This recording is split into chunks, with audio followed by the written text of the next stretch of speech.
Nous avons organisé cette formation analyse sensible au conflit dans le cadre de la mise en œuvre de nos activités, dans le cadre de notre rôle de coordination des partenaires, des récipiendaires de nos fonds, par nécessité de s'assurer que nos fonds que nous octroyons à nos différents partenaires de mise en œuvre ne contribuent pas à nourrir des conflits, mais contribuent réellement à lutter contre les conflits pour le bien-être de nos communautés.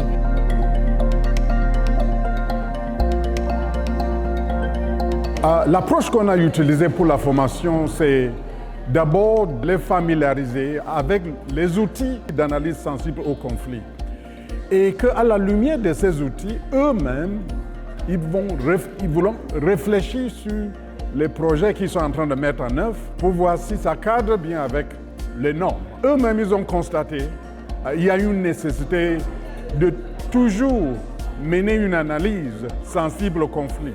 Et pour nous, c'était une approche très participative. Ça les a donné la possibilité entre eux-mêmes d'échanger les bonnes pratiques. Et voilà pourquoi, dès le début, si je vois le niveau où ils étaient il y a 5 jours et le niveau où ils sont aujourd'hui, eux-mêmes, ils pensent qu'ils ont beaucoup appris. Tout au cours de cette formation, on nous a équipés avec des outils pour pouvoir mettre en place justement cette analyse sensible au conflit. Donc on a vu l'arbre à conflit, on a vu la cartographie des acteurs et je pense qu'ensemble, tous ces outils vont pouvoir nous équiper pour pouvoir vraiment faire cette analyse sensible au conflit qui va nous aider dans la mise en œuvre de nos activités sur le terrain pour pouvoir justement promouvoir la cohésion de la paix et pouvoir promouvoir cette cohésion sociale. On a parlé des acteurs, on a parlé des connecteurs, des gens qui peuvent vraiment faciliter le retour de la paix. Tant que moi, directeur national de la réconciliation et de la solidarité, beaucoup de choses peuvent changer parce que je suis outillé à nouveau pour faire face à certains cas de conflit et au niveau de mon, commencer même dans ma famille, dans mon environnement professionnel et partout d'ailleurs.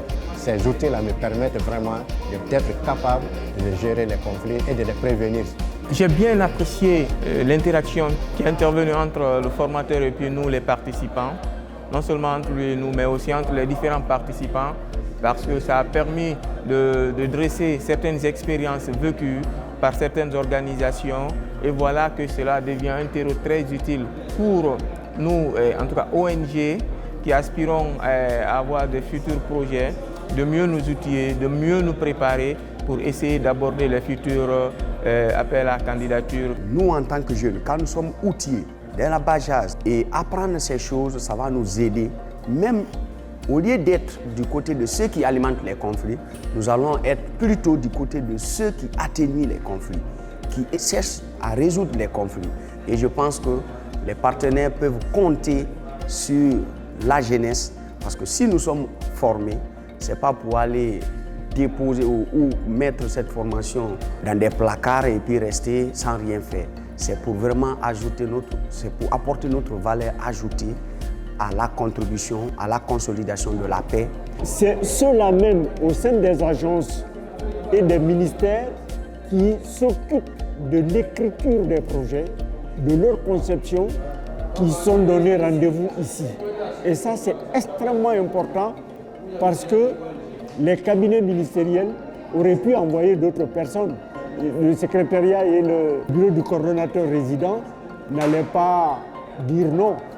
Mais c'est que les ministères ont vu juste et ont demandé à ce que les techniciens qui ont l'habitude de participer à la rédaction des projets, que ce soit eux qui viennent participer à cet atelier. Je suis personnellement ravi de cette formation-là, la participation active que j'ai pu observer et surtout son contenu qui est apprécié de tous les participants.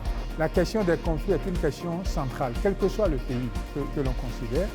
Et il est particulièrement important de former les gens à l'analyse sensible au conflit parce que c'est la seule formule pour que la paix règne dans nos communautés.